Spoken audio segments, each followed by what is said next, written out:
Today, we have a bonus episode for you on the Everyday Leader podcast. I'm super excited to once again have on our podcast a former guest, my business partner and close friend, Josh Tilley, also known by some as the coach's coach, and really just share our story of our business relationship, how that came to be, the lessons we've learned about real estate along the way, and kind of fun.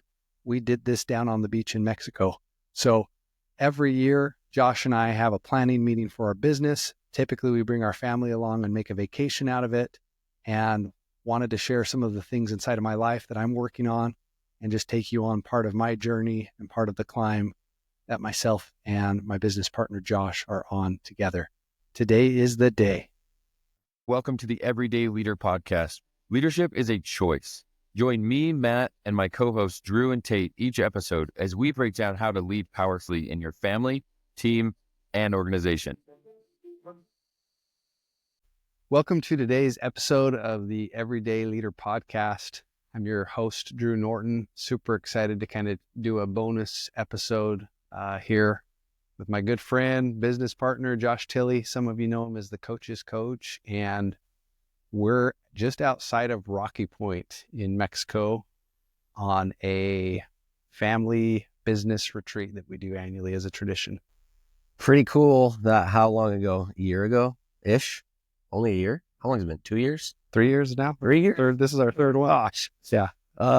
We took a class together, and if you would have told me then the company that we started would have us traveling to some cool places like Rocky Point to have a little yearly retreat and planning session, goal session, I don't know. It's cool and crazy what's possible. So yeah, it's awesome. Yeah, no, excited that we're going to just take a little bit time today and just share what we've learned about leadership and working together and running our business, some of the things we've learned along the way, some of the challenges we've had, and hopefully if you're thinking about jumping into something and you have a big idea, maybe a little inspiration to do that too. So yeah, Josh, let's just start by kind of going back to what you just talked about. We took a class together, a self-reliance class that our church had. And I think the word that kept coming up for both of us in that was abundance. Mm-hmm. Yeah. And it was a really, really powerful lesson for me and my wife to think about abundance in a different way. And then in a church setting to have people and quotes and curriculum saying that it's possible, and even you have a responsibility to be abundant. And who are the people that can help those in need? It's those who have an abundance. So why wouldn't God want you to have an abundance of resources and finance and love even to share with other people?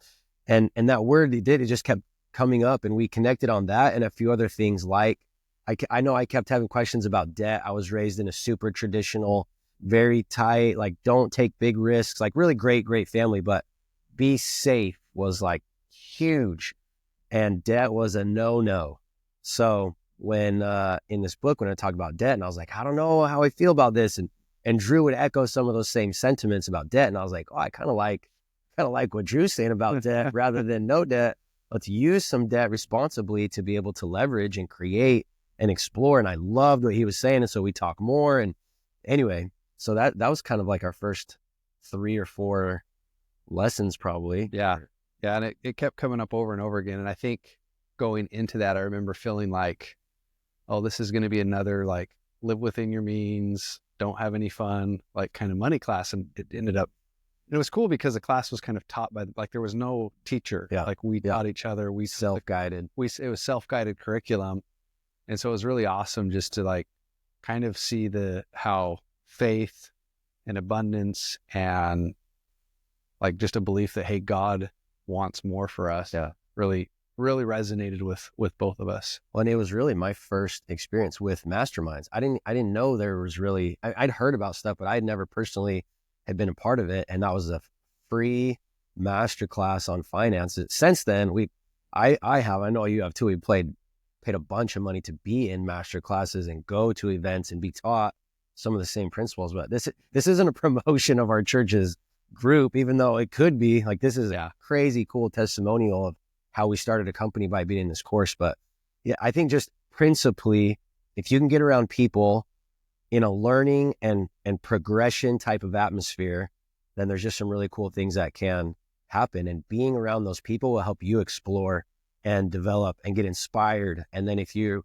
have enough courage to take action, you can create some really cool things. Yeah, absolutely. Yeah. And so kind of what happened from there is we were starting to talk about, okay, well, what are you working on? What are you doing? I don't want to speak for you, Josh, but I feel like I at least have the squirrel brain and I'm always chasing some next idea. And I'd been doing a little bit of real estate personally before up to this point.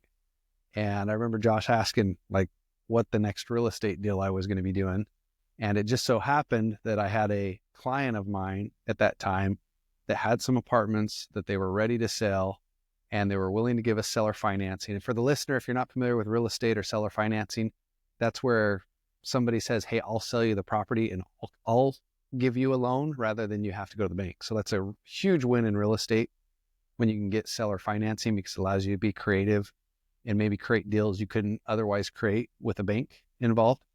And so I remember at the time, one of the things I'd felt really strong about was I felt like previously I'd made some mistakes in real estate where I tried to do things on my own. And I realized, hey, I can make way more money if I partner with the right people. And so Josh asked me and I said, hey, well, this is a deal I've got and I might be interested in someone joining me on it. And that's kind of where it started. And I feel like the timing was perfect because I had just left a partnership that kind of, it was great for the time, but there are some things that realized that the partnership didn't work for us.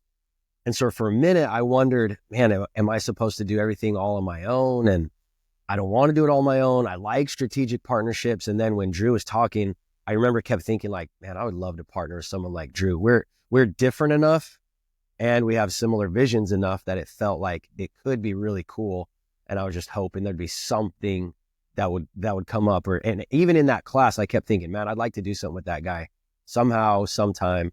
And then when he approached me with this idea and I said, well, what do you need? And he said, I need this amount of money and we can go in together. And from leaving my partnership, I had a little chunk of money and anyway, it just was the perfect timing. Deal of the decade, which has become my favorite phrase that Drew introduced me in real estate, this idea of a deal of the decade and how deals of the decade come around every day, but you still point them or like you still define it as a deal of the decade. And so we jumped on it, but it got me so excited about real estate. I just started calling. I was driving around looking for places, calling people, found a house, kind of looked at it, didn't really like it, but the guy liked me and he's like, I have something else. And anyway, that turned into me buying a duplex by myself, but then coming to Drew and being like, hey, I have something to bring to the table. You brought me into this sweet apartment deal. I have a duplex. Let's just put it together and let's create a company and start growing real estate together. And then that word that we've been talking about a bunch, abundance, that became the word, was Abundant Investments, became our first LLC together. We have several LLCs together, but that was the first one. And I still like that's like my heart one. It's like Abundant Investments. Yeah, mine's where it began. Mine too. In fact, I want to back up too and I remember the conversation we had about actually having our partnership. I don't know if you remember that, but I remember you, and I don't even remember everything you said, but just this idea that you wanted a partnership where you felt like the partner was going to be all in, that you were going to be all in, and you just wanted to know, are you going to treat it that same way? Yeah. And I think that's I feel like that's one of the things that has made this work too, is that we have a trust and a relationship, knowing like, hey, if I'm on vacation, you'll handle things, or hey, if you say you're going to do this, I don't have to worry about it. Yeah. You know, maybe sometimes we say we'll do something and we've got to remind each other, which we do that. And but there isn't a worry of, is Drew trying to carve out a little extra for him to make it sweeter? And I remember that conversation. One thing I said was, I want to be the type of partner who gives more. I'm constantly looking for, how can I make what I'm bringing in more valuable for the other person?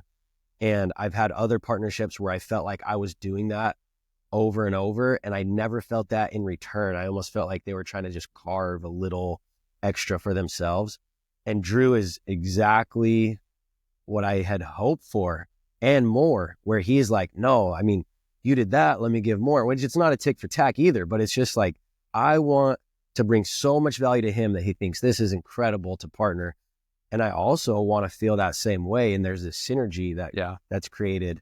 And so anyway, so far, our partnership, like we talk about it all the time, like we are a perfect partnership. And I think there's thousands of perfect partnerships out there. It's not a special thing that we found. It's just, do you have integrity? Do you have a similar vision? Do you have similar core values? And you can create together. And when you create and bring value to the world, then the world pays you. Yeah, I think maybe sometimes I've discredited our partnership by jokingly saying, because we talk about how Josh is the one who's ready to jump in and I'm the one that's like, hold up, let's analyze. And that works really well for us, especially in real estate. Like I think sometimes I'm too ready to wait and make sure the deal's perfect. Sometimes Josh is too excited to move forward. Yep. And like to what you just said, I think you can create something powerful by having the same vision, by choosing to, hey, we're going to make this work. You fill these roles, I fill these roles. Yep. And I think that vision and what you said with like where we're both limited, it as a partnership, it helps us analyze more than I would and jump more than you would. Right. So it finds, that's where the synergy comes in, is we are doing more together than we could do separately. Yeah. Yeah. And I believe we're probably making more money in real estate doing this together than if we for sure tried to do this on our own. Yep. So yeah, it's been really cool. And it's not always easy. We've had some fun experiences and plenty of not so fun. So if you're thinking about real estate specifically, to our listener, if that's something you want to get into, just know, people talk about passive income and, you just buy a property and it pays you every month. Like it can turn into another job. And so we've learned a lot of lessons. We've had to put in a lot of systems into our business. We've had to make a couple important hires to make sure our business doesn't require us to be involved all of the time. And it's, I think we've learned and grown a lot. We have had some exciting, we've had a stabbing. we had a flooding from somebody who clogged their toilet with stuff that clogs that then ran into, I opened this door and there was 2 inches clothes everywhere and 2 inches of toilet stuff. We've had some crazy stuff, but there is money to be made passively, you know, and the more that we learned together and then started to hire other people to take over some of these things, it's been really cool. In all of my partnerships, I've never had people that I hired. It's always been me in partnerships. So this has been really cool to feel like hire someone, build them up, create for them an opportunity where they can financially provide more for their family and take more off of our plate and make it possible for us to work on our business instead of in the business and grow it while they're taking care of that. And then to hire another person to help them and we can do less and we can grow more. It's just fun. Yeah, no, and I think that's important too. I think it's easy to get into a business and feel like it just means work more. And I remember, that being one thing actually you were as excited to jump into at first. I remember we talked about, hey, maybe it's time we hire someone. And I had some resistance. We both had multiple things going on in our life. And I think what Josh and I have both recognized is we love finding the deal. We love negotiating the deal. We love structuring the deal. We love working with the investors on the deal. And we don't always like opening the door to the tenants and seeing 2 inches of toilet water on the floor. So yeah, we ended up, we've made some hires and at times have had to replace those we've hired. And it's been, I think, a cool evolution of our business and a cool learning process. I think one of the things I'm most proud of is what's just recently happened. Is that we have a restaurant. One of our properties, we have a restaurant, and we've always just rented it out. We've just leased it. And then our real estate assistant who's been helping us, we just thought she was really, really good. And in all of our meetings together, we're constantly talking about real estate and growth. And And our previous tenant did so well that he moved into a bigger place for his new restaurant, and we had a vacancy. And we talked to her and said, "Hey, what do you think?" It was kind of a joke too. Yeah, We jokingly, you said it. Yeah, you jokingly said to her, "Well, you've done so good at helping us run our real estate business. Why don't you open up and partner with us and run a restaurant too?" And so to feel like, she's very qualified and awesome, but for sure we helped enable her to get to a position where she felt like she had some people backing her and she felt confident. Anyway, we partnered with her on the restaurant in Barnyard Mexican Grill, and it's delicious. And she's 4 or 5 months ahead of where I thought she would be right now. And it's just awesome. And so now we're hiring somebody to replace her. And one of the things we're saying is, hey, we want to build you so well that you can go off and run your own properties or buy your own properties or start or run your own business. And we'll keep filling and building and we'll keep growing. And that's abundance. Yeah. That's what it is. Well, I think that's also something that like we would want to be right. Like we would want to be known for as a leader to someone we hire, that it was never a place where someone felt stuck or a season that they would look back and not enjoy. Yep. Or if it was, they didn't enjoy it, it might be because it just wasn't the right fit. Yeah.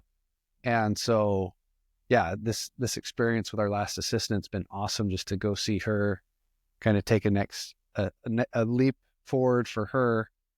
And we're very, we said we're partnered with her. It's very much her business. Yeah. We're just providing the building really and help and ideas where we can. And it's like, I think that's what I want to do as a leader for people, is like help people grow and create more opportunities for them in their life. So most people are pretty private with their numbers, but I would I would want to hear somebody say what was possible in 3 years. So Drew had some real estate, but if we start from Abundant Investments inception of $0 in 3 years, we went from 0 doors to 20 plus doors, right? A restaurant, a little laundromat, some RV spaces, and well over $1 million in assets, and equity. And $1 million in equity doesn't mean $1 million in cash flow. Yeah.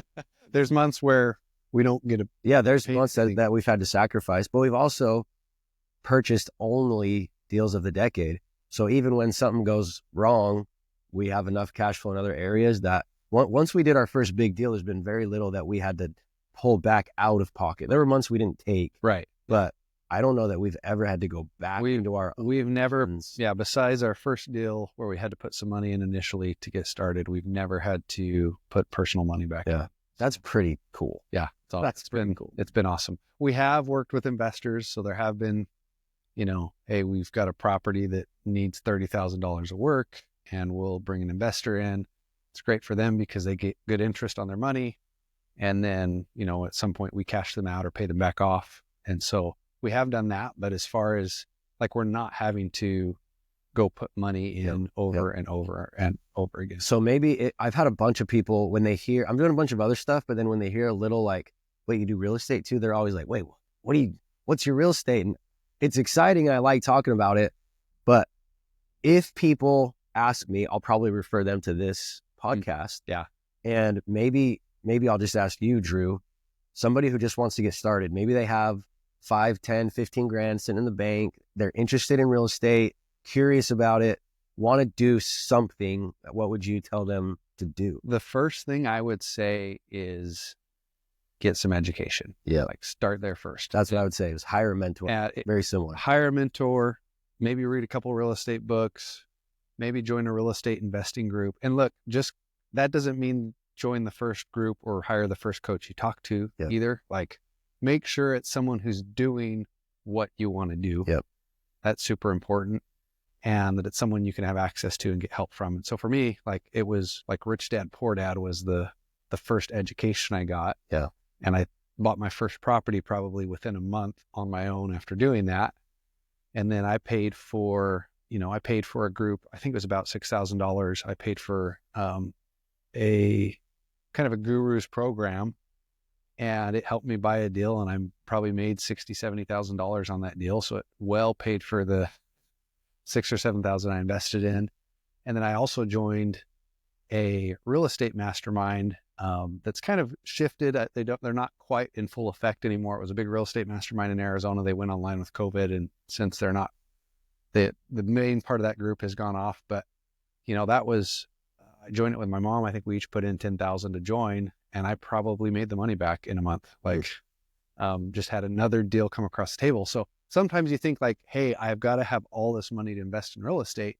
And when you get some good education and learn from the right sources, you can learn, hey, I can do seller financing where someone they can be the bank and sell their property to me. Or, hey, I can do what's called subject to. It's become a lot more popular the last few years. I think when I first told you I'd done one like that, I don't think it was even something you. No, I'd never heard of it. But then that's cool. I mean, side story, when he told me about it, it was 3 months later, and we did one. We did one again. I found one and we did one. So subject to just means you take over a property subject to the existing loan. So you essentially get the title to the property and the loan stays in the seller's name. So usually that's only going to work with like a distressed seller.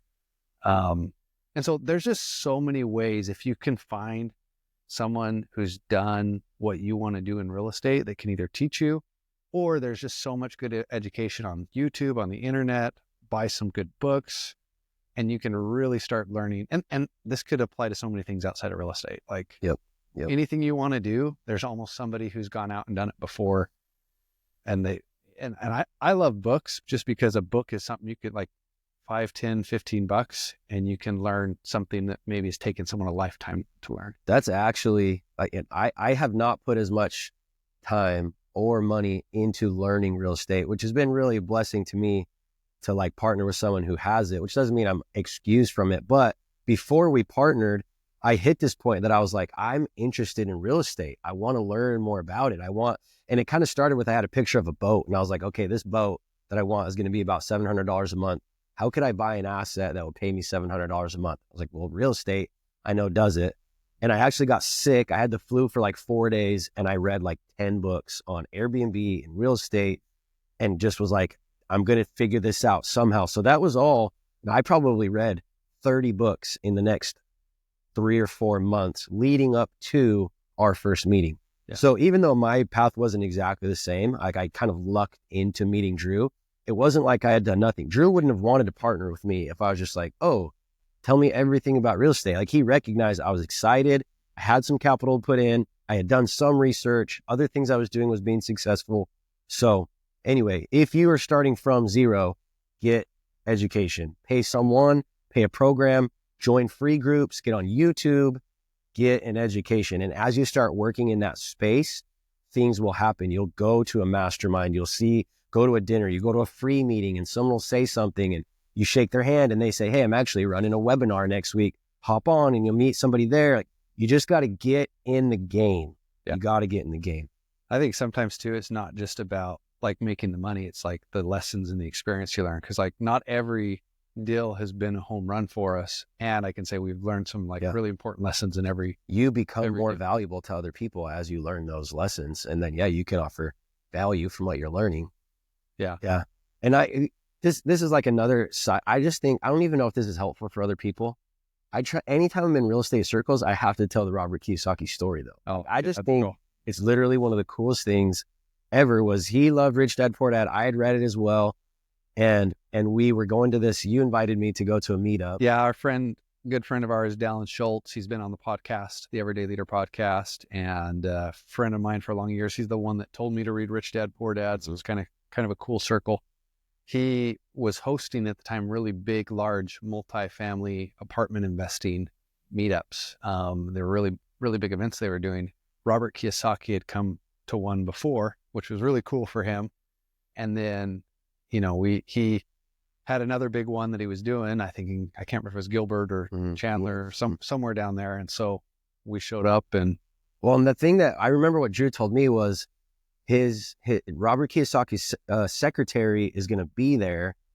And there's no, Robert's probably not going to be there, but he has dropped in to these before, to get him to go to an event, to like have him speak. I'm doing events now. And so always questioning how much do people cost to bring in. And he's like 150 grand for an hour to bring him in to speak. So anyway, we were just talking about him, and on our drive down, we said, hey, if we see him, what are we going to say? What are we going to do? And we role played for like an hour and a half. We literally role played. He walks in the door. What do you do? What do I do? What do you say? What do I say? What if there's other people? How do we get his attention? We like role played forever, just like with the crazy thought, maybe he shows up. So we get there, we're waiting. We both several times like, if it happens, you know what to do. I know what to do. We got this. And all of a sudden he walks in and we look at each other like, let's go. Like we knew what to do. So we both went for him. We had our lines rehearsed. We sat down at this little cocktail table and we ended up talking to him for like 15 minutes, probably 15 with all these other people like trying to get in, but we had it. Like he was loving it. He wasn't pushing us off. He was just like, oh, that's so cool. You guys are doing this. And we told him about some of our deals that we've been doing, and we just chatted with him. It was exciting. It was so cool that, I don't know. I feel like there's a bunch of lessons in there too, like a little bit about manifesting, not like we manifested him there, but we had done the work to prepare ourselves in the event that something amazing happened. So we weren't nervous. Like we're prepped for this. Yeah. Let's do it. Yeah. We didn't fangirl as Tate has accused me of doing before. Yeah. It was just really, really cool. And that same principle, I think, when you prepare yourself, there's not fear. And when the opportunity presents itself, the real estate deal, the partner, the mentor, whoever, when you've prepared yourself hard and things align and you're ready, that's where huge, huge things can happen. Yeah. So even though that didn't give money in our pockets, I often think about, no, we're boys with Robert Kiyosaki. We're real estate ballers, just so everybody knows. And we have a picture with Robert to prove it. Yeah. So, well, it's funny too, hearing you say the story, because if any of you haven't heard our previous podcast with Josh or don't know what he does, maybe you can speak a little bit to this too, but he's thrown some huge events with some of the biggest names in sports and celebrities. And so I don't know if you'd met any like famous speakers, celebrities before that. Maybe that I had never met one where I felt like it was like there was value in it. Before it was like, oh, I met an NBA player, crazy, but that was the first time I ever met a celebrity where it was like, I'm offering something or I'm doing something that they might think is cool too. Yeah. Before it was always just like, oh my gosh, sign this. But with him, when we told him about our deal, he's like, that's an amazing deal. That's an amazing deal. Yeah. It's kind of cool to hear Robert say that to you. Yeah. Yeah. He gave us some really cool compliments and was just like, yeah, you're doing it. Keep going. Told us some of the things he'd done. And yeah, it was pretty awesome. Yeah. So, well, I guess, Josh, maybe we can like wrap up by just talking about some of the like leadership lessons we've learned from this partnership, from doing real estate, from just some of the things that have just happened with us working together the last few years, and just share that with our listener. Anything that comes to mind? Yeah, I think I have multiple businesses now. And the thing that I always come back to is the principle I use for my Culture of Champions company. And it's this triangle, like it's a mountain that you've got to climb. But this triangle for me was created by looking at identity, purpose, battle plan, and like you use the Venn diagram, and the center is a triangle. For me, that's the culture of champions, is that if you live in that space, you'll be a champion of your finances, of your marriage, of whatever it is that you're working on.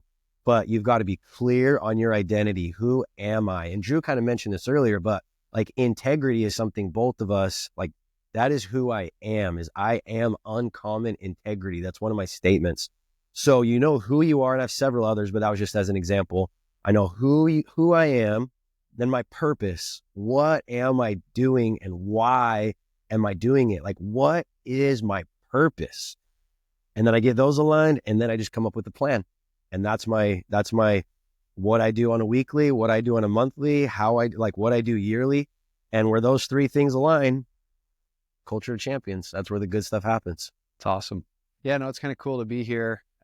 Just thinking it's awesome that our viewers maybe get to see the sunset going down if they're watching this on YouTube. And this was created and paid for by our business. Yep. And so I think, if I think of some of the lessons I've learned about just leadership, part of this is one, like things don't always go the way you expect. And that's where that vision can be tested. I think just that opportunity to hire people and see them grow and develop has been awesome. I think for me, a big part of it too is just like the importance of a partnership. Yeah. And there's so many times where I can tell you we meet almost weekly for our business. Half the time it ends up going into the other things we're doing. And so it's awesome to have a partner that you can trust in your business, but you can also bounce ideas off. And I think like when I think of good leaders, one thing that's been awesome working with you, Josh, is I don't think there's any idea I've ever had where you've been like, probably shouldn't do that, Drew. It's always been like, go, encourage. I have to keep myself do that. pushing you off the cliff. Do it. Go. And so I just like, that has like your excitement to see me go and win has just been a reminder of like, when I hear other people share what they're doing, to just be supportive. Cause I feel like so many times, and you could probably say this about what you've done, Josh. It's like you go to tell people the dream or the goal you have, and there's a lot of people that will tell you why your ideas are so terrible. I think 9 times out of 10, that's been my experience with the Culture of Champions events, especially, or going into debt to fund another deal or something, you know, or I just think that's why I want to be in the circles that I'm now part of. People like Drew, is when you have a crazy idea, they say, oh yeah, we're doing crazy things too. Like we've leveraged, we know what that's like. When our real estate assistant was talking about like after her first or second week in the restaurant, and she's like, I'm nauseous. I'm like, it's hard, it's stressful. And we're just like, yeah, it's hard. It's really hard. But when you get around people who will like build you and lift you and make you feel like you can do it, those are the type of people I want to be around. And it's been crazy how some of my normal circle was so not that. And I still love those people and they're still part of my life. But when I'm talking about what I want to do next or my dreams, I try to share that with specific people until I get enough energy that I don't care what anyone else says. Yeah. Yeah, no, I think that's, I mean, whether it's a partnership or whether it's, you know, just having someone in your corner, I think it's just so important to find good people in your life that have your back, that encourage you to be better, to do more. And I think maybe there's times where I don't think either of us ever said, don't do it. And I think we've probably also tried to come up with ideas. How do we do it? Like, how can we make this work? How could we create a possibility with this through what we want to do? And so that's been just some of the lessons I've learned. And Josh is obviously a leader. He does great things with people. And so I've been privileged to have a front seat and see a lot of his growth, and at the same time be able to learn from him as we've worked together. I think I'll just restate kind of what I said. And like, I grew up with this phrase, let reality kill the dream. Like they were really careful to not crush our dreams, but the phrase was, let reality kill the dream. Like, you don't kill the dream. And I thought that was great for a while, but now I'm realizing like, I don't want that to be, reality doesn't need to kill the dream. There's a way to make the dream a reality. And that's the space I want to live in. And those are the people I want to partner with. And I love what Drew and the Everyday Leader are doing. I love our partnership in real estate, but I love seeing what he's doing to build people, to help them get what they want out of life. And if you have the opportunity to be part of his group or be mentored by him or trained by him, absolutely do it. What I've gained, even it's not all about finances, but what I've gained financially by being part of Drew's circle, learning from him, networking with him and the people he knows, is crazy compared to what I had to put out to make that happen. So if you have an opportunity to work with him or his people, absolutely do it. Thanks, Josh. Appreciate that. Hey, and at the same time, if you want to change the youth, follow Josh. Yeah, I don't want you, but I want your kids. I want your kids in Culture of Champions. If you're a business owner that wants to make an impact, talk to Josh about what he's doing. Follow his Instagram page. He's got cool things they're doing to really, really try and change the lives of youth. And I see Josh do it every day in his work and now in Culture of Champions. And yeah, he's a great example of that. So, Well, thanks, man. Appreciate No problem. taking a few minutes out of our vacation. Let's go have some marshmallows on the beach, huh? We're going to go spend the rest of the evening with our family. Appreciate you for listening in. And thanks for listening to the Everyday Leader podcast. Today is the day. Thanks for joining us on the Everyday Leader podcast. If you're ready to take your leadership journey even further, subscribe to our weekly newsletter for more insights and practical tips. And don't forget to connect with us on Instagram to stay a part of our growing community. Just follow the links in the show notes.